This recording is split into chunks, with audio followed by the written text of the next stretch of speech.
Welcome, everybody, to yet another weekly episode of our series, Ask a Cleaning Expert. We're going to be here every Friday answering your cleaning questions live. I'm your host, Melissa Homer, Chief Cleaning Officer of Microfiber Wholesale. I am a professional cleaning expert with over 20 years' experience in the industry. You've probably seen my name in articles in magazines ranging from Real Simple to Martha Stewart Living, Good Housekeeping, Washington Post, and more. I have worked with some of the largest names in the industry, from Procter& and Gamble to some of the largest cleaning franchises in the industry like Made Pro, consulting some of the larger commercial outfits such as Janny King and Unisource. I have worked with so many of the big players in the commercial and professional cleaning world, but my biggest claim to fame is I was in charge of cleaning expertise and cleaning education, training, supply testing, supply management, and technical support for MadePro, one of the largest residential cleaning franchises, for over 18 years. Any cleaning question you can think of, I was asked it. I was in charge of making sure our end product, our cleaning as a cleaning franchise, was the best in the industry. So no pressure. All questions rolled up to me, which is why this workshop is just an extension of what I've done for years. So we're going to be doing this every Friday. We're going to ask people to come in and share their questions and come in and ask anything you want. We're going to try to make this as fun as we can. Right now, we're trying it at a new time frame. Last week, we tried it at 2 o'clock Eastern Standard Time. This week, we're trying it at 1 o'clock, see if we can catch some of the lunch crew. So when people join us, feel free to pop in and ask questions. We're going to go ahead and answer anything from questions about surface damages to long-term buildup of things like hard water or smoke on walls from cigarettes to how to keep your white grout looking good, to laundry mistakes, to you name it. So feel free to pop in and ask away.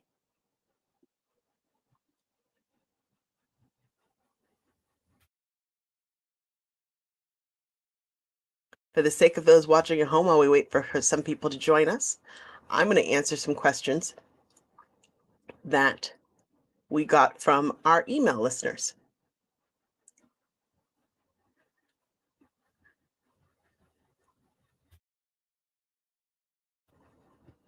All right, so I'll share our first question we got over email. And let's see here. First question I got was, can I wash microfiber in bleach to make sure it's good and clean? And the answer is, you can if you understand what you're giving up. Bleach is an oxidizer, which means it is wonderful at killing germs, but unfortunately, it also means it's wonderful at destroying fibers. That's bleach's job. It's part of how it kills germs is that destructive ability. It's very unstable, and it actually degrades fibers, both synthetic and natural, every time you use it.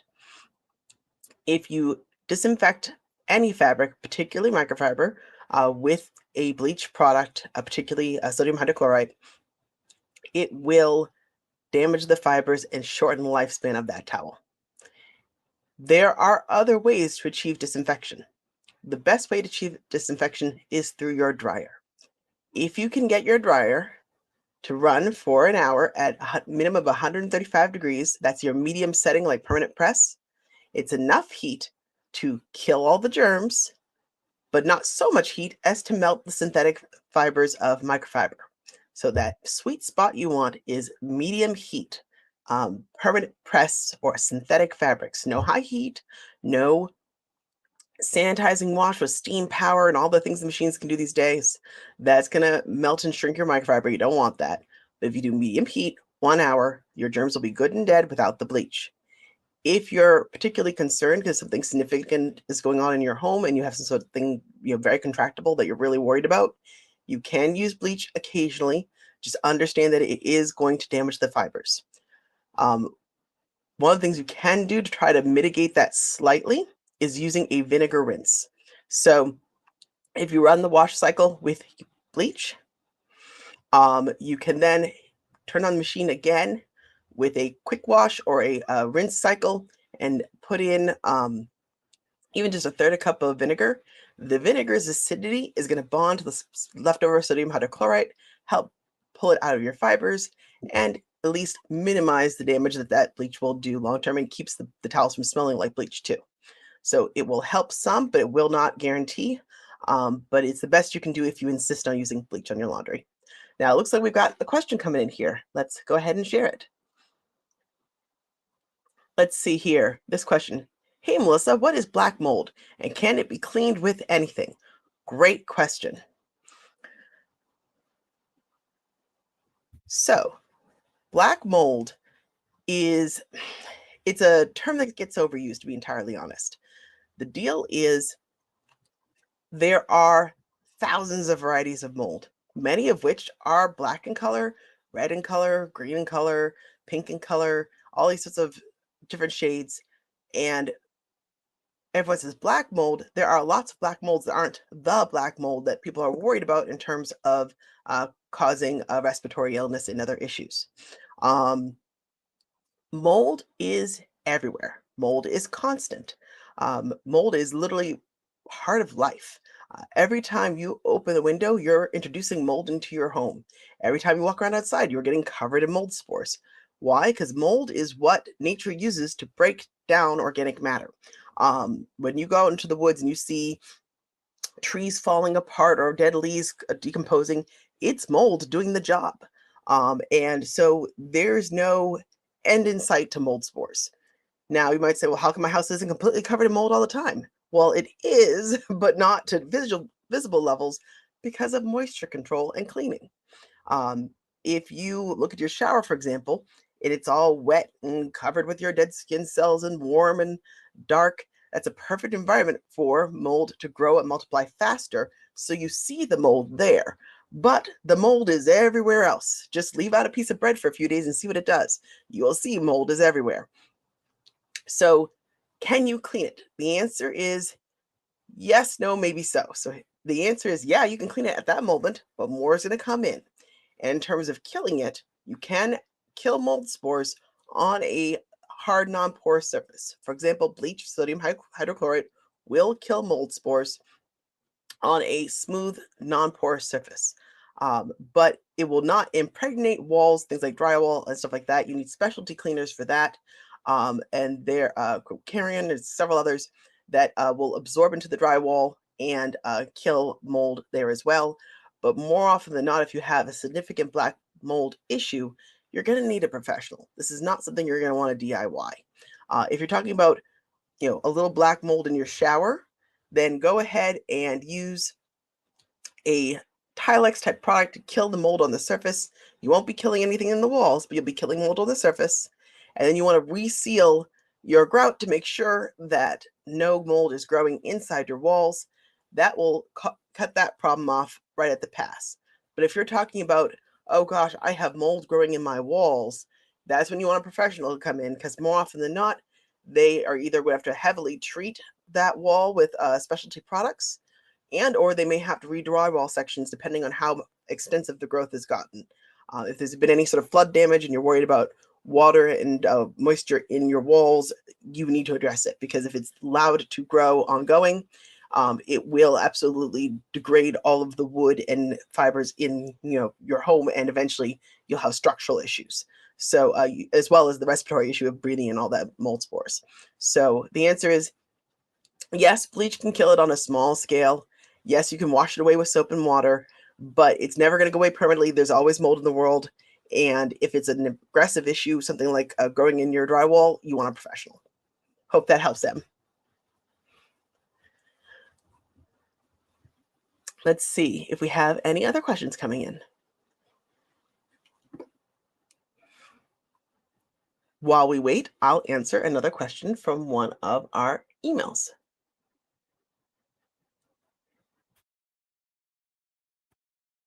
This question I got from Charlene. What is the best mop to use on vinyl plank flooring? So vinyl plank flooring is one of the newest, coolest floor types that we all love. One of the things we love about it is it gives you the look of a nice wood floor without a lot of the expense and maintenance work of maintaining wood. It's kind of the best of both worlds. You get the look without the effort. Vinyl plank flooring is actually one of the more easy to maintain floors, but not to be mistaken with laminate floors. So there's different types of artificial flooring out there. There's your laminates and your vinyls. Your laminates and vinyls both have the same thing, which is they have a fake picture of wood covered with some sort of coating on top to make you think it looks like wood or tile or marble, whatever they're into today on the floor. But underneath it, if it is a laminate floor, underneath is usually some sort of fiberboard wood, and under the vinyl is usually some sort of resiny plastic. The resiny plastic is more water resistant, less likely to get damaged.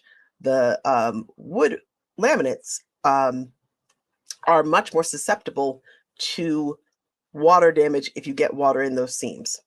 So taking care of a vinyl floor is actually much easier. You still have to be careful about flooding any um, tile and planked flooring because if you get a ton of water on there, it can soak in the seams. And even if the product itself is sound, that doesn't mean the subflooring is.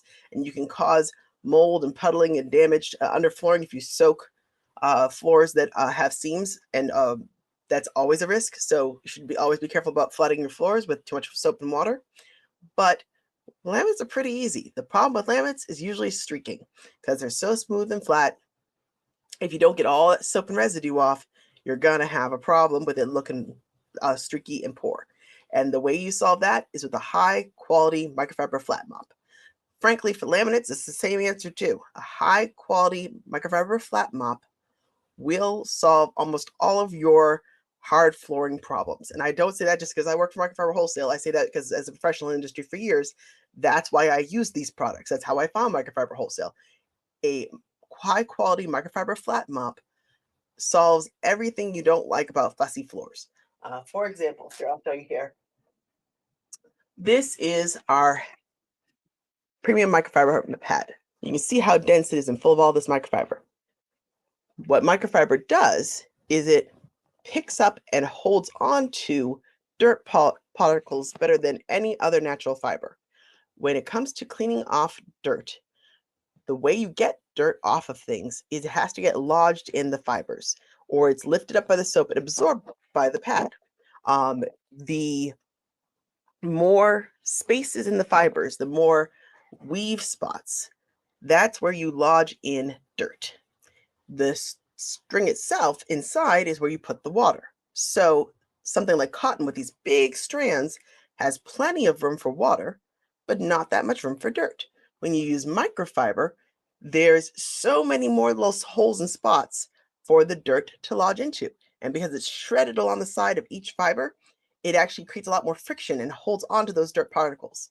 So microfiber itself is going to hold on to more dirt and more soap residue than any other tool you could put on your floor.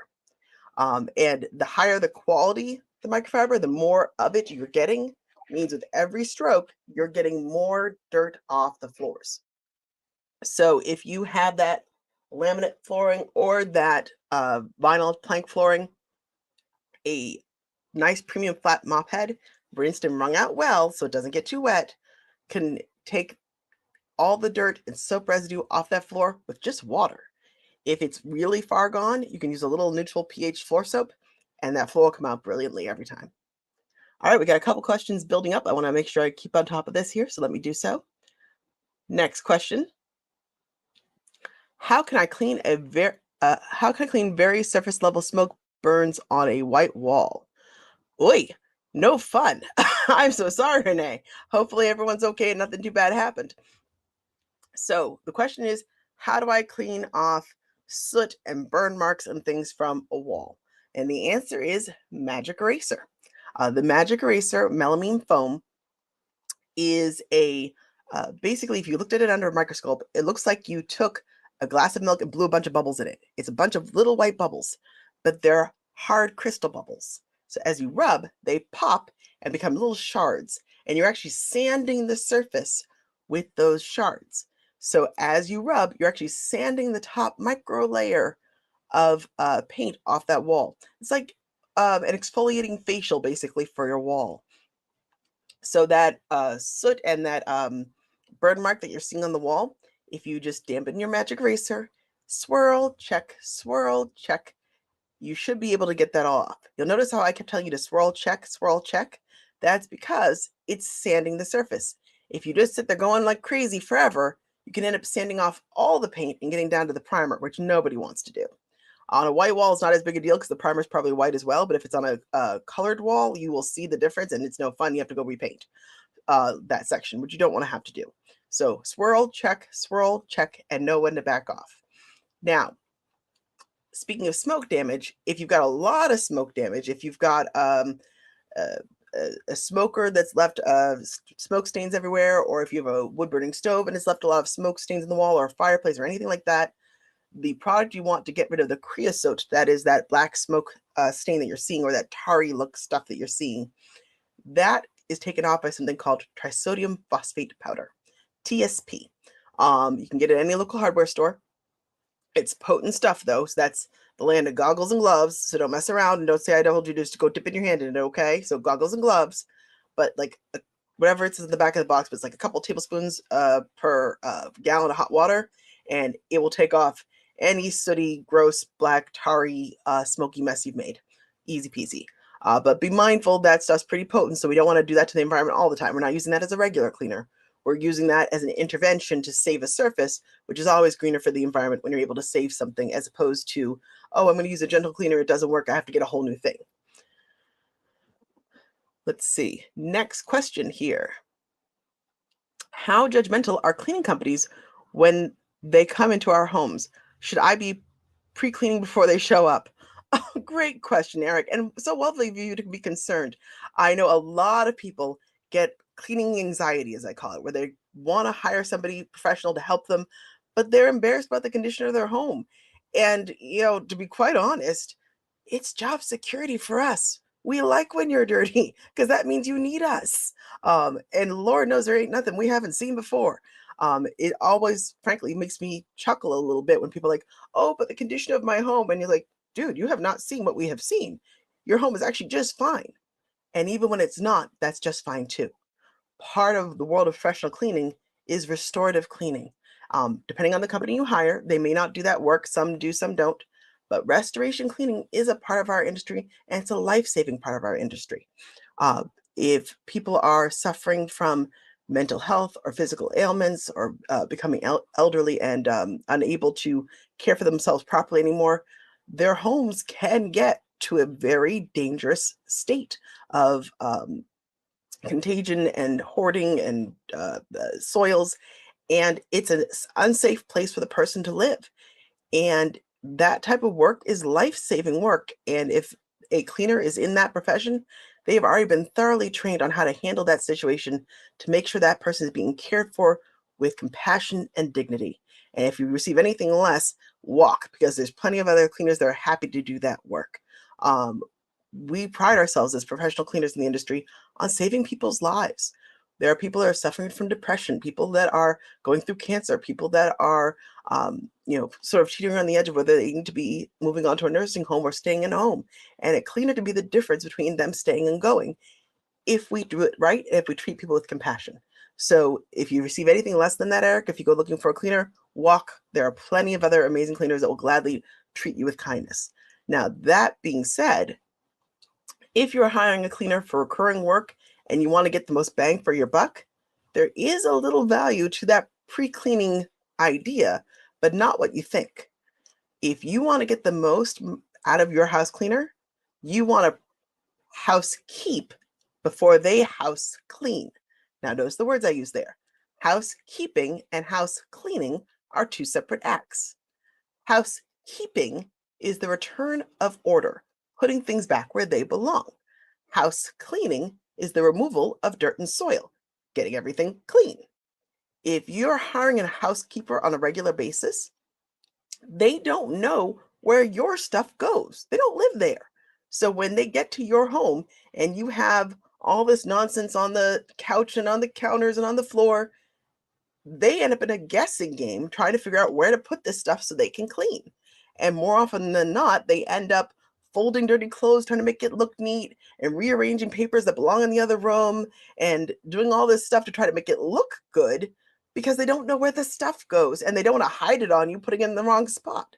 So, if you are getting a recurring clean and you want your cleaner to spend more time getting rid of dirt and less time guessing where this item goes before they get there, don't wipe counters, don't scrub floors. That's their job. They'll do that already anyway. And there's no point in you doing it because they have to do it again anyhow.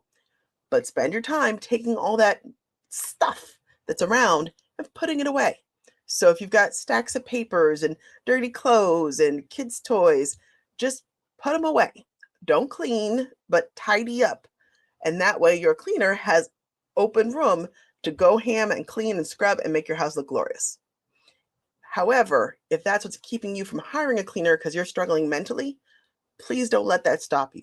Just have a frank conversation with the cleaning company saying, hey, I'm hiring a cleaning company because I need some help right now. I don't have the headspace to try to tidy up this place before you come. So please estimate the time accordingly. And if you're upfront, they should treat you with kindness and compassion and say, absolutely, we can work with you. And they will pick up the items, clean underneath, put things back neatly. And then when everything's clean, you can, when you feel better, because you're in a cleaner space and you feel better, be able to take those items that they've now neatly arranged for you and put them back where they belong accordingly. I hope that helps. Another question here. Hi, Melissa. Best option for cleaning scuffs off painted walls. I'd rather not wash the whole wall. Great question. All right, so let's talk about wall cleaning. First, to answer your question directly, if I have scuffs on a wall, Magic Eraser is your friend. Magic Eraser, we discussed a few moments ago, melamine foam, is microabrading or micro sanding or basically like a facial exfoliating your walls. So if you take that sponge and either with plain water or a little bit of Dawn, swirl, check, you can take those scuffs right out. But I hear you say, I don't want to wash the whole wall. The reason you don't want to wash the whole wall is because it's usually a chore if you don't have the right tool.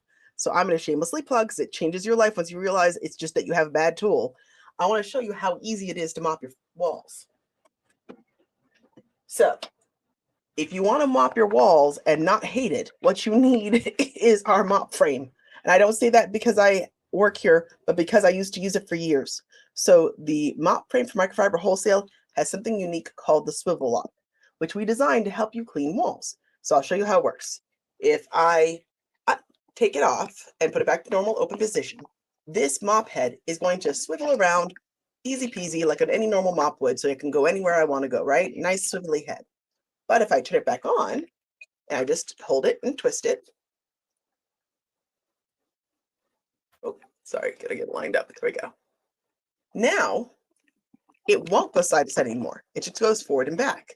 That means I can mop my walls super easy. All I need to do is take a bucket and fill it with a little warm water, a teensy bit of neutral pH floor cleaner. You don't need a ton. Dip and wring out that mop head, good and wrung out, so just slightly damp. Stick it on there, and this is going to keep it from wiggly woggling. And you just up down the walls, nice and quick.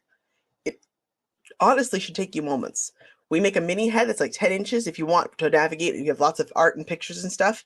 If you have mostly larger walls, you can use the full 18-inch, but the 10-inch works great too. Actually, I really like the mini for the wall washing because it's really convenient to have that little space in case you want to just like work around artwork or whatever else you don't feel like taking everything down that day.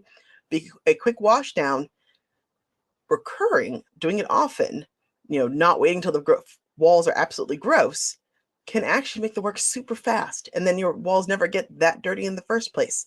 If you wait, then it becomes a whole big project because once you start to clean, then where you clean versus where you didn't clean is really obvious. And you're like, oh, now I got to really go after the whole thing. So if you keep up with it, it's a lot easier to do.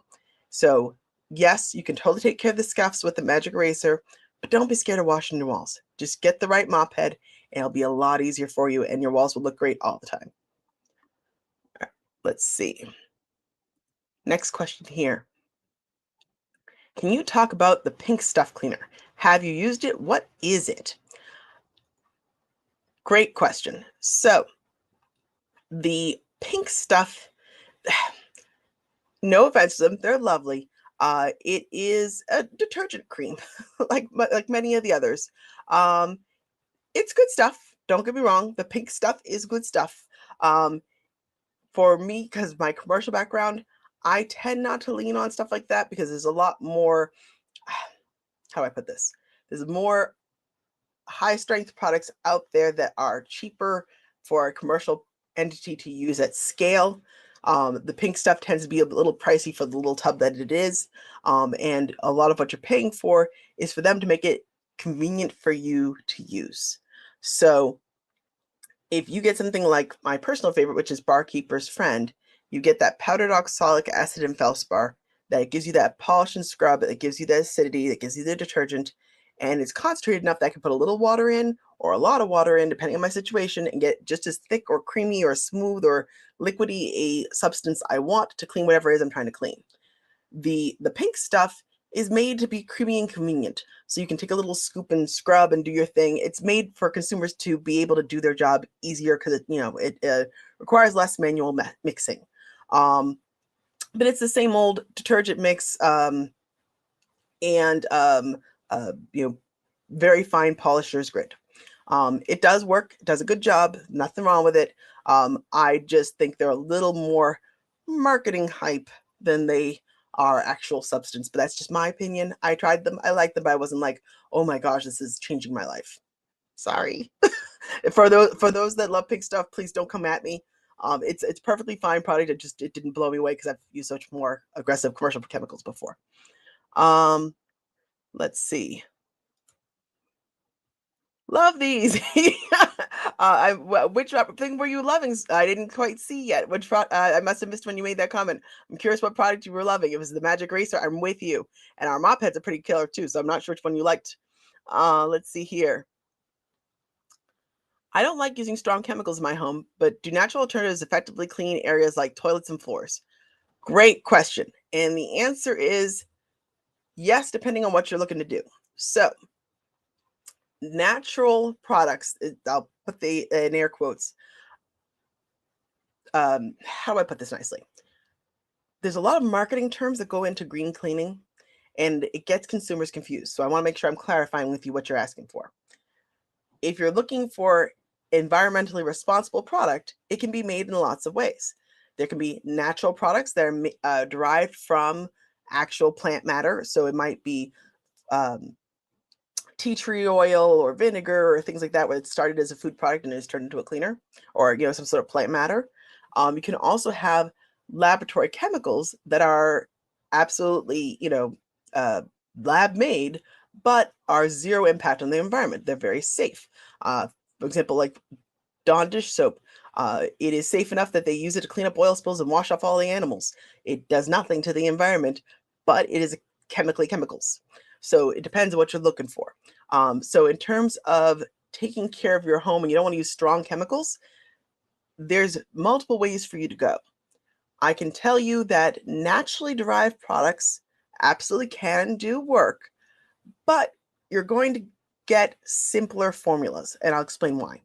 When you are making a product, if you're a chemist and you're trying to make a soap, what you want is repeatable, consistent results so you can get a chemical reaction. You're like, oh, I added this much vinegar or acetic acid and this much baking soda, and I'm going to get this much fizz for this much time. I know what I did. When you're working with natural products, you don't get that same control because nature's nature. It's not going to make you exactly the same concentration of tea tree oil every time.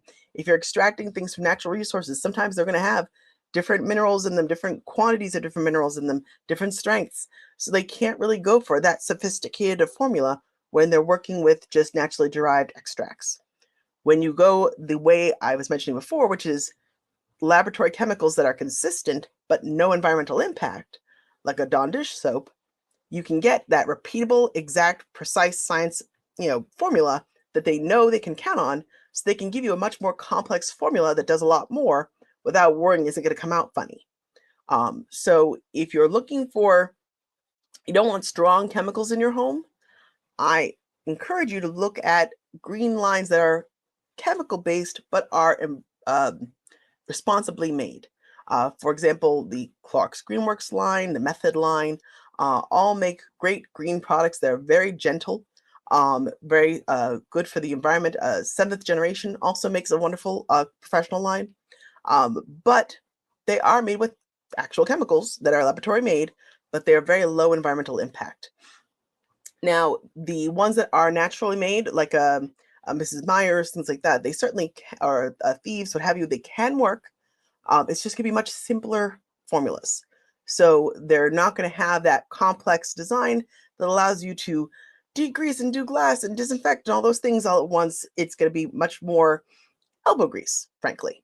And that's okay. If you want to use some elbow grease and, and make sure it's naturally derived, you can do that, but just you have to understand you're going to be making up for the simpler formula with your own shoulders. So just be aware that that's what you're getting into. What's neat is these days, I will say the natural crew is making some cool advancements. They've even figured out how to make a legit disinfectant from a naturally derived source. Thymol is made from thyme, and it is actually a registered disinfectant. So previously, when you looked at the world of naturally derived products, you couldn't say you could do a disinfectant. They've made one. Keep in mind, it does reek of breakfast sausage, so just be prepared for that.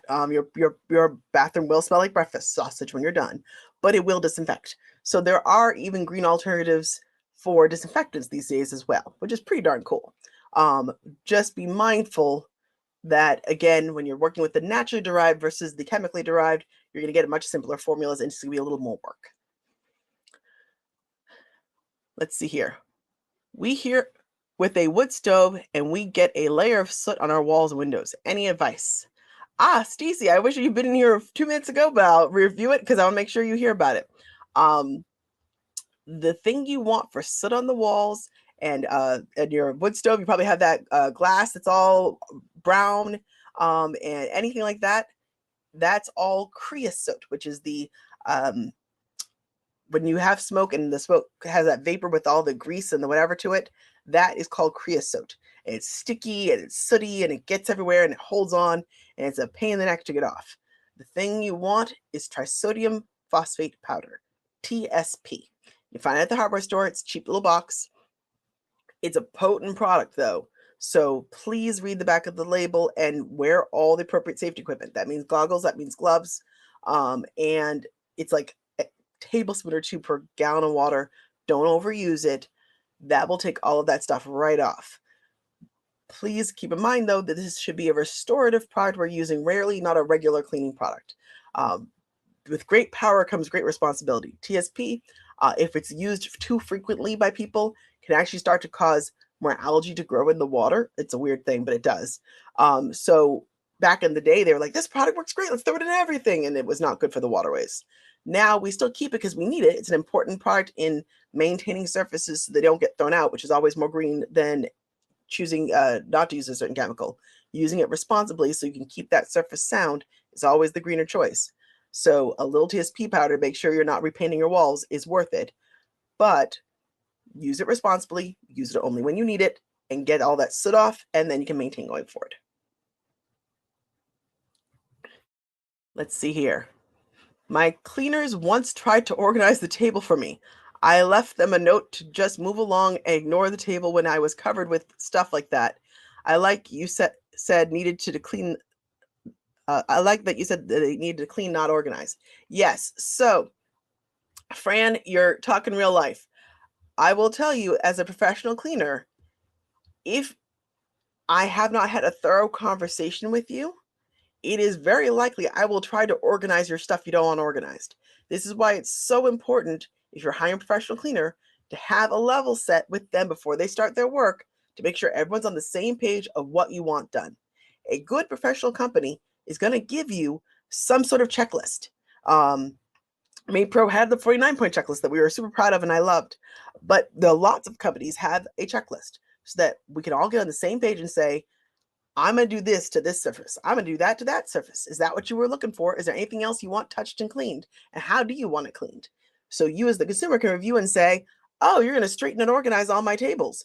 Oopsies, I have my thesis paper all laid out on my dining room table, little snips and paper pieces. I don't want them to touch that. I now know this is going to happen. So I better let you know as the cleaner and say, hey, when you come this week, I'm working on a major project. Please leave the dining room table alone. If I don't tell you as a cleaner, your job is to make the house look good. So you're going to see that mess and go, oh, I should make this neat and pretty because I want the consumer to feel beautiful about their home. I want them to feel like this home got transformed and is a place of order and beauty. That's my job as a cleaner. And if your stuff's everywhere, I'm going to try to make it look good. So if you don't want me to touch it, you got to tell me. So don't get frustrated if your cleaner organizes your messy stuff that you didn't want organized if you don't tell them beforehand. You got to have that back and forth relationship. Um, Ideally, they have systems in place, whether it's a feedback system online or texting, whatever it is, where you can give them those updates before they get to the home. So if you're off at work or whatever, you can just say, hey, during this week's clean, leave the dining room table alone in the middle of a big project. And they know it hits their job ticket and they can see it and say, oh, Fran wants me to leave this alone today, and they know to do it. But if you don't have that communication, they are not psychic, and their first priority is going to be making the home look good because that's what they got paid to do. Let's see here. Carrie, I've never heard of mopping my walls. My goodness. Yes, it is a thing. Actually, fun story. If you go on places like Reddit, you'll see people saying things like, why does it look like there's maple syrup dripping down my walls? And what that means is no one's mopped the walls for eons. And now there's so much body oil and dead skin cells and everything else stuck on that wall that when the moisture of humidity of the summer hits, it starts to come down in little sticky droplets. It's kind of nasty. Don't let your walls get that far gone. This is particularly an issue in humid climates. If you're in a lovely, more temperate climate, you may never hit this issue, but particularly if you're in, Florida or Louisiana or South Carolina, where it's always that moist air, dust and dirt and such is going to stick on your walls a lot more frequently.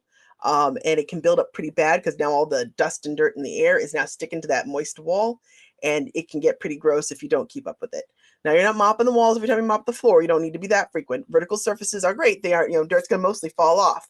But if there's enough, especially in kitchens where there's a lot of grease that's vaporized and hit the walls, and there's enough moisture, like in a bathroom, you can start to get that issue of dirt adhesion to that vertical surface, and it can get pretty gross on there unless you address it at least occasionally. Let's see here. I always throw out a box for the cleaning company and say, if you don't know where something goes, put it in this box. I'll figure it out later so they can focus on cleaning and not trying to find out where my stuff should end up. Oh, that's great.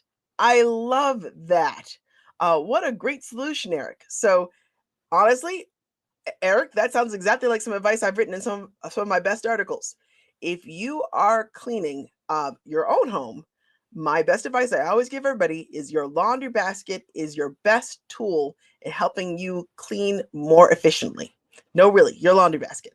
All you're going to do is when you go to clean a room, you barricade yourself in the room with the laundry basket right there at the front door.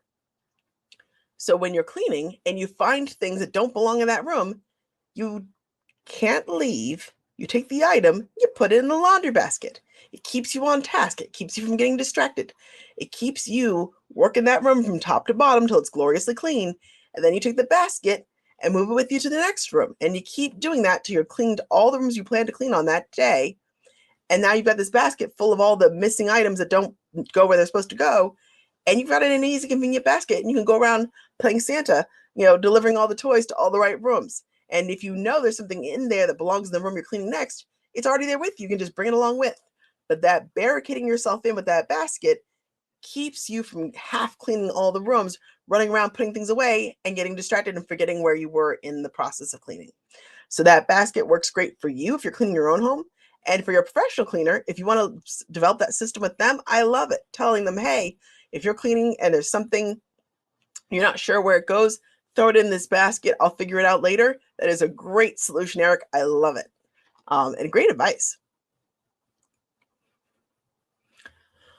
What is the best way to clean silver? Can you recommend a good silver polish? Oh, yes, I can. Absolutely. So silver big picture. polishing metal isn't actually as popular as it used to be because most people don't use the good stuff anymore. If you have a piece that's silver, it's most likely a family antique, which means you want to be extra careful with it. Most people these days, their flatware and their serving trays are all either ceramic or stainless steel because most people these days are we're not as detailed into cleaning as we used to be back in the day. But if you're lucky enough to own, grandma's tea set or fine silver flatware or whatever it is, you want to be careful with it because, that's the freshest family memory. And the product I recommend most for that is Flitz. Flitz. Flitz. I know it's a weird name, but they are one of my favorite metal polishes. They are excellent at taking off oxidation without taking off too much metal. Now, with any product that you're using as a polish, there is a risk if it's plated and it's not, all the way the metal that you're trying to preserve, that if you're polishing too much, too hard, you eventually can work through that plating into the undermetals. So you always want to be careful no matter what product you use. But Flitz is so effective, you don't have to rub that long in one spot, and you can actually get everything beautifully clean without risking working through the plating too badly. I will say, by the way, Flitz is wonderful to have in your house, even if you're not, preserving grandma's tea set. Flitz is wonderful for every dumb thing you've ever done to metal. So if you've gotten a bad chemical reaction because of some soap you used on your faucet or shower fixtures, more often than not, Flitz will buff it out. If you've got a cheap stainless steel fridge and it's getting rust spots or other discolorations, Flitz will buff it out. You could actually get a buffing ball or buffing wheel from your local hardware store or on Amazon or something, and it will stick on your cordless drill, and with a little bit of Flitz, you can take off anything. Flitz is wonderful. And any dumb thing you've done to metal, any mistake you've made, more often than not, Flitz will hide it. Let's see here. Can you forward me a checklist I can use or tailor to my house needs? What a great question. Actually, if shameless plug. Oh, wait, oh, sorry. Thank you, Rebecca. What a great question. So, in terms of a list of that you can customize to your needs, we do have one on our website and some of my blog articles. I've mentioned it before, but honestly, if you want to do it quick and easy, go to one of the major franchise sites. Like I know, I think Maypro has one, and the Cleaning Authority has one, Mary May's has one, and you can literally just copy and paste it into a Word doc and go ahead and edit it to your needs. Um, it's on our blog as well, but I would say that's probably going to be your best, easiest bet to do it quick and easy is grab one of those off of the big franchise sites, dump it into Word doc, and edit it to your needs. Other fun things, if you want to go really high tech, is you can go onto something like ChatGPT and tell it, write me a cleaning list. And it most likely will pop up a delightful list to start from. Obviously, you're going to want to customize it to your taste and what you want done to your home, but you'd be surprised how effectively it can come up with the most generic answer.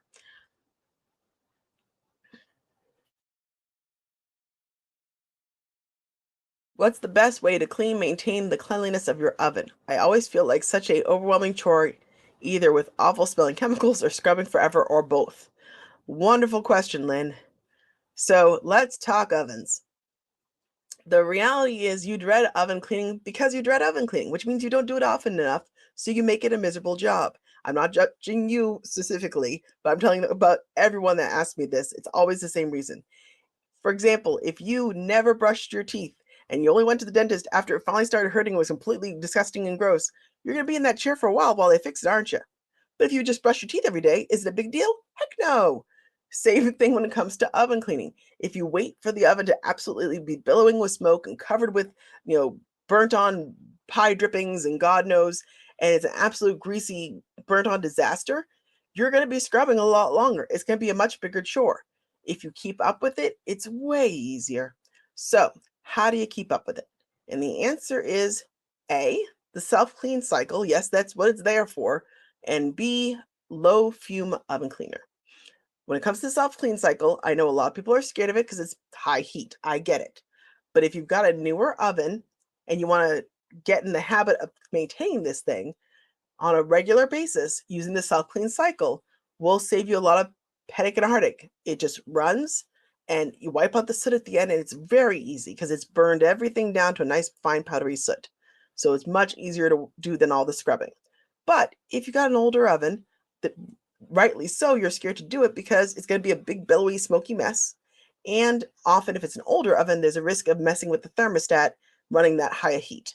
So if you've got an old oven that's seen better days, the self-cleaning cycle may not be for you. In that case, you got to go manual. And manual, the product you want is Easy Off Fume Free, the blue can. The yellow can works beautifully, but it's a lot more risk and a lot more fumes and a lot more unpleasant. If your oven is absolutely trashed, it can work wonders, but I'm not a huge fan of it. The Easy Off Fume Free, you're going to love because it's way less fumey than it used to be. If you remember years ago doing ovens and going, oh God, this is awful. This is a much more pleasant experience. The only drawback is it takes longer to work. When you work with regular oven cleaner, it's like, 5 minutes soaking on there, dissolves through everything. With a fume-free product, it's going to take a good hour, honestly, to get really through everything. They'll tell you 15 minutes on the can, but they're lying. Sorry. No shade, Easy Off. It's just, it doesn't take this. It's not 15 minutes. Sorry. What you're going to want to do is when you need to do an oven clean, you take some trash bags, lay them on the floor, pull out your racks, spray them down with your favorite degreaser or all-purpose cleaner. Inside the oven, you're going to first put down some more trash bags out in front and some newspaper to protect your floor, especially if you've got nice wood floors in your kitchen. You do not want an oven cleaner on wood floors. So make sure there's a protective layer. Take your protective equipment, put it on. So goggles, gloves, a nuisance dust mask, the whole shebang. Take your Easy Off Fume Free and spray the heck out of the inside of it. All the sides, inside the door, and close her up. Take all that protective equipment off, leave it there, and go off and clean the rest of your kitchen. Let it soak. Do all the other work you plan to do anyway. And when you get down to the floors, you're about to get, mopping. It's now time to first clean off those racks, and that should be pretty easy to do because the cleaner's been soaking on them for a while. Wash them up, wipe them down. If they fit in your sink, feel free to wash them and wipe them there. Good to go. Last but never least, the oven itself. I'm going to put all that safety equipment back on and go to town scrubbing. Some tricks that will help make that less painful for you is the Pummie Stick. When you see it, you're going to go, really, Mel? I could put that in my oven? And yes, you can. So the Pummie Stick, P-U-M-I-E, is made out of pumice stone. And it's a little brick of pumice. And it does wonders for scratching off the burnt on food bits. The key here is you've got to keep it wet with the oven cleaner. Do not sit there scratching at a dry stove because you're going to cause scratches. But as long as it's wet, you can kind of scrub until you get all those burnt on carbon bits and stuff that's stuck hard will come right off with that Pummie Stick. But scour it down. Use towels you don't care about. Either if you have our wonderful microfiber wholesale premium towels, you can use the ones that are all stained and old and sort of at the end of their lifespan. Or we actually make a disposable product now called M-Wipes, which will actually give you the performance of microfiber, but they're cheap enough you can just throw them away afterwards. You never want to use towels you need to launder to clean your oven because that grease and that carbon is near impossible to get out of fabric. So whatever you're using in there, you want to toss. And also sometimes it can be scratchy and scratch other surfaces, so you really don't want to try to launder it out. So take those old microfiber towels or disposable ones, sop up everything, any old back of a sponge you can use to scrub up any last bits, clean it all up, and you're good to go. But more importantly, do it again more frequently going forward. Because if you get to it on a more frequent basis, you won't dread the chore because it'll be so much easier. A couple little spots here and there and you're good to go, as opposed to waiting till it's completely gross and you have to start from scratch.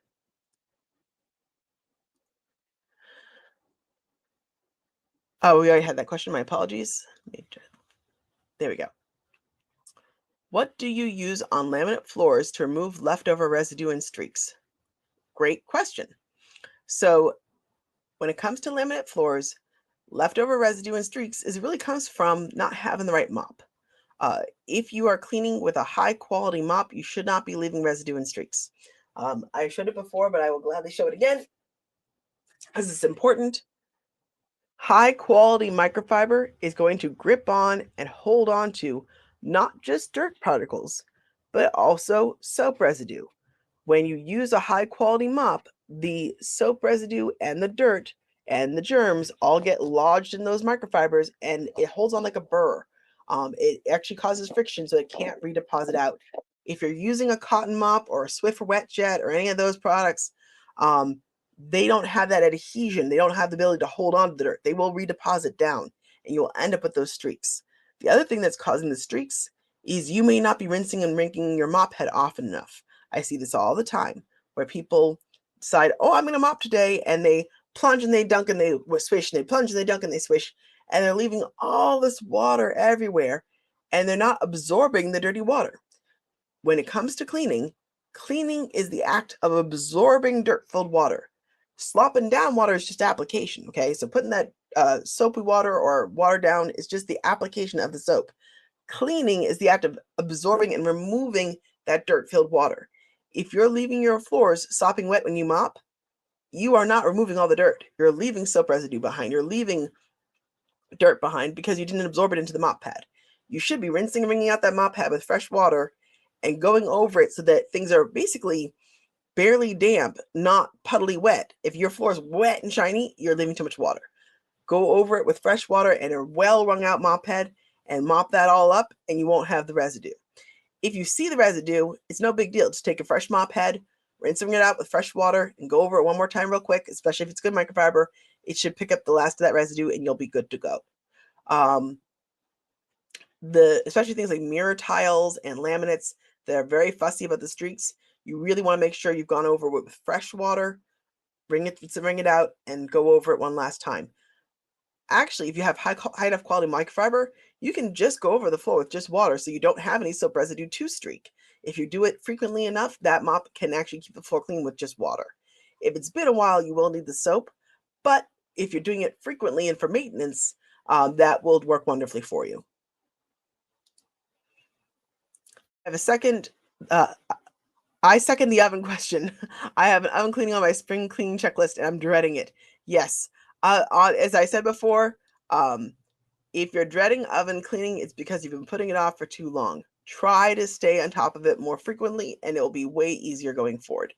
One last time for spring cleaning, gear up, spray down the Easy Off fume free, let it soak, scrub away, use that pumice stick to get all the burnt off bits, and commit to at least a quarterly wipe down going forward. When you do, it'll be fast and painless. You'll just pull out the racks, they're already looking good condition. You probably won't even have to do anything to them.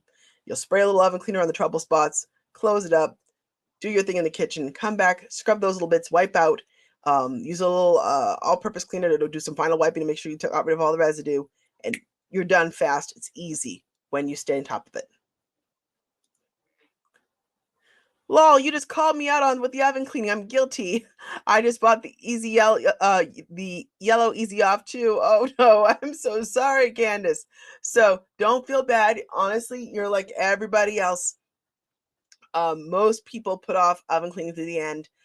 That's why I know this, because as a professional cleaner, everyone would ask us on Move Out Cleans, can you fix my oven? It was a standard for all Move Out Cleans. Can you fix our oven? Because people ignore it till it's absolutely on its last legs. You are not alone.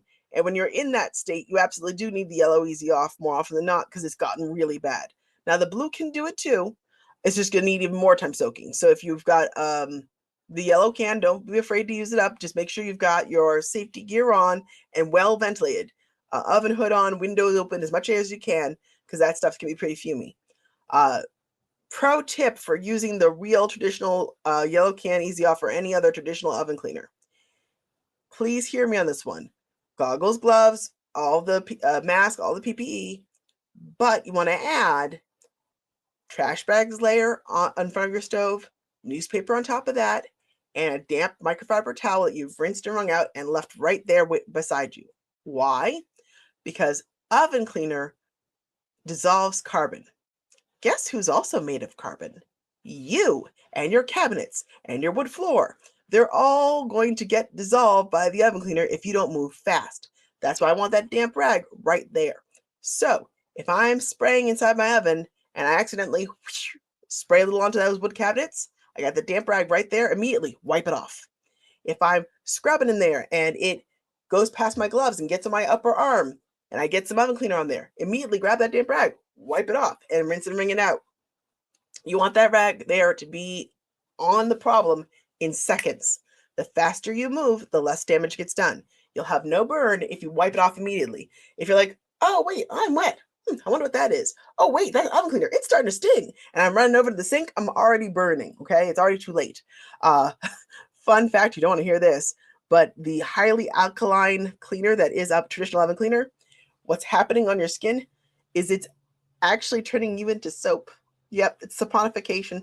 It's a heavy a base burn. It's actually turning your skin to soap. So don't make yourself into soap. Get some water, have a damp rag ready, and wipe it off immediately, and you'll be much happier. The other thing that's important about having that rag and the layer is protecting your wood floors. I can tell you, I saw so many claims cross country over the years where well-meaning cleaners were cleaning ovens and they weren't paying attention and the oven cleaner dripped out and onto their floors. If you have a traditional tile floor like most people used to have in the kitchen, it wasn't that big a deal. But these days people are putting gorgeous wood floors and laminate floors in their kitchen, and if you get traditional oven cleaner on those floors, you're going to burn them black. It's going to trash them, and you're going to have a contractor come in and fix it. You don't want it. That's why I made as a policy for the franchise I used to work with that we had to put those layers down, protect the floors.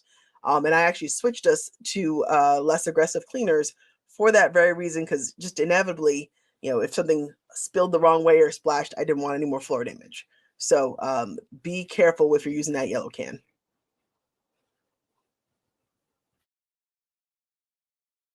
Blind to Candace, 100% the yellow stinky stuff is what we've used before. Yes, the yellow stinky stuff is what we all used before. It's no shade to Easy Off Yellow Can. It's seen us through a lot of hard days. It's done its little job, but there is new tech out there. You want to invest in the new stuff. It takes longer to work, but I'll trade in the time for the safety every time. If there's a product that takes a little longer, that's safer, that's always the way you want to go. You can, as a cleaner, always find something else to do with your time. Dwell time in any soap is never a disadvantage. It's just a planning issue. If you have any product that you know is safer, but it's going to take longer to work, no big deal. Put it on early, go do something else, come back to it. People are always like, oh, I want this crazy strong product that works in like 10 seconds. It's like, yes, but then it burns you in 10 seconds. So don't do that. You're much better off with those products that you can let soak and go do something else and come back and finish the work.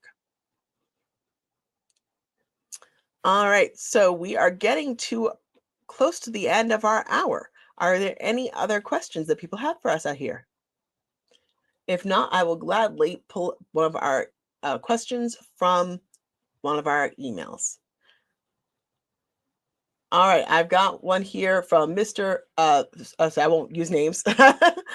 Josiah, I'll use your first name. He said, at home, my wife uses a Norwex mop, and she and many of her friends claim it's the best and there's nothing else like it.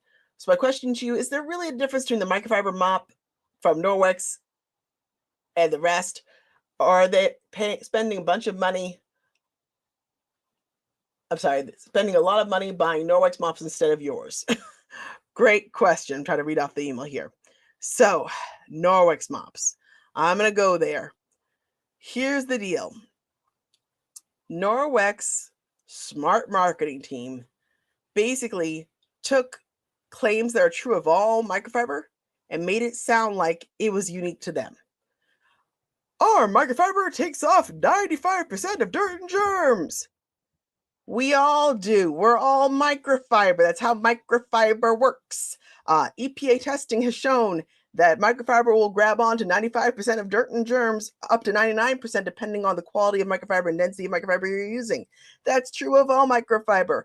And the more high quality of microfiber you get, the better it's going to perform because there's more microfiber on the floor. But that's not unique to them. Our microfiber is some of the densest in the industry. Some of our products are way denser than theirs. So you're getting more microfiber per stroke to get those results. It is no different. They just try to, but through marketing, say, oh, I do this as if it was unique to them, but really it's all microfiber does this. The other thing they did that was frankly super shady, but they fixed it, thank goodness, lately. The pandemic forced them to. They came out with this whole big thing about, up our Norwex towels kill dirt and germs. They got magic silver ions in them. It kills dirt and germs. And you had all these poor women that were convinced to be salespeople for them, going, look, I can wipe my toilet and my kitchen counter and my face, and I'm killing germs. What they didn't tell you is all the silver ions in those towels killed germs in the towels that were touching the ions for an extended length of time, at least an hour or so. It did nothing for the germs on the surface. So all those poor people trying to sell these products were absolutely cross-contaminating everywhere, and it's nasty. The silver ions, all they do is kill germs in the towel that are touching them an extended length of time. The whole thing isn't silver. So all the portions inside there that are just microfiber, those germs are hanging out, having a pool party, while the top germs that are touching the silver are dying slowly over time. But it is doing absolutely zippity doo dah zero for the germs on the surfaces as you're wiping. More than any normal microfiber. Now, all microfiber will pick up dirt and germs, but having those ions in there does not make it more effective at picking up germs, does not make it more effective at killing them.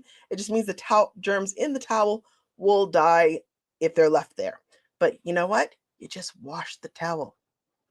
Sorry, you just wash the towel. There's no need to have silver ions there. You put it in the laundry, you put it in the dryer, it kills the germs. You don't need the silver in there. So you're paying for this marketing gimmick that actually does nothing different for your life, unless you really want to take a nasty towel that you wiped on the toilet, hang it up, and use it again tomorrow. And most of the germs that are touching the silver die, but the other ones are still there. Yum. That's not a sales pitch. That is marketing flim-flam. And that tricked a lot of people into buying their towels for way too much money for years. And the only time they finally fixed the claim was when the pandemic hit and everyone's like, oh, I could kill COVID with towels. And they're like, whoa, whoa, whoa, slow your roll. I don't want a lawsuit here. That just kills it in the towel. And they clarified finally. But for a long time, they would use that double speak to say, well, it kills germs. They just didn't say where and how fast. And a lot of people got tricked. So not my favorite company. And that's not because I work for wholesale. My beef with them is long standing. I hate when people use half science to trick people. It's part of my frustration as a cleaning expert is so many marketing companies will put out half answers and half information in vaguely worded sentences to try to get people to buy their stuff, knowing that people don't understand the difference. And it's not nice and it's not right. And I won't have any part of it. Let's see here. The silver question reminded me, I saw someone recommend ketchup as a copper polish. Does this actually work, or is this just a myth? Is there a product you recommend instead? Great question. So, Lynn, you're asking a really important question this time in history, which is the era of the hack. You will see online endless suggestions on rando stuff in your house you can clean with. You can polish your silver with toothpaste. You can clean your copper with ketchup. You can take banana leaves to polish your leather couch. I've seen it all. And what they're doing is, yes, technically, most of these items have some key element in it that can help somewhat with the thing they're talking about. For example, with that copper is cleaned by acidity. Acidity will dissolve the oxidation. So if you take a copper penny and you drop it in a glass of Coke, if you drop it in some vinegar, if you cover it with ketchup, which is also acidic, it has vinegar in it and the acidity of the tomato itself, all those acids will dissolve oxidation. That's true. But it's lousy at it. It's not the right amount of acid. It's not enough acid. It doesn't come with the right soaps and the right chelating agents to manage minerals. There's so many things that go into a proper polish that aren't there. So yes, in an absolute last minute desperation, my mother-in-law is coming over for a holiday dinner tonight and I'm out of polish and I need to make this copper thing shine right now. I could use ketchup and it would work kind of sort of, but it would also be a sticky, gross, smelly mess that I had to wash off. Versus if I had either a Flitz polish if it's some sort of a brass piece or if it's a piece of cookware, you can use Barkeeper's Friend. Both of those will bring the acidity that will take off that oxidation and make them look gorgeous. And it will wash off easy, and it won't stink of ketchup, and it won't make an awful mess, and it won't be putting sugars in it and everything. When possible, always get the real soap. A chemist who spent years studying and figured out exactly what to put in that formula for you to make your job as easy and fast and least messy possible. When you go over his head and go into your pantry and find foolishness, it will work as a quick pinch hit because you're stuck, but it will never work better than actually getting something that was formulated for that task. So if you want to clean up your copper, get a proper copper polish like a Flitz. It will do a wonderful job. If you're absolutely stuck and you need to clean it right now, anything acidic will work. So a ketchup would work, a vinegar would work. But again, my favorite would be things like a Barkeeper's Friends or a Flitz. And for the record, that banana peel on the leather couch thing makes me so angry. Don't do it. You're, yes, the banana peel does have some natural conditioners and oils to it, but your now glorious leather couch will stink of rotting bananas. And there's actual proper leather polishes that do a much better job. The Lexol line is my personal favorite for leather care. Goes on easy, wipes up fast, does a glorious job.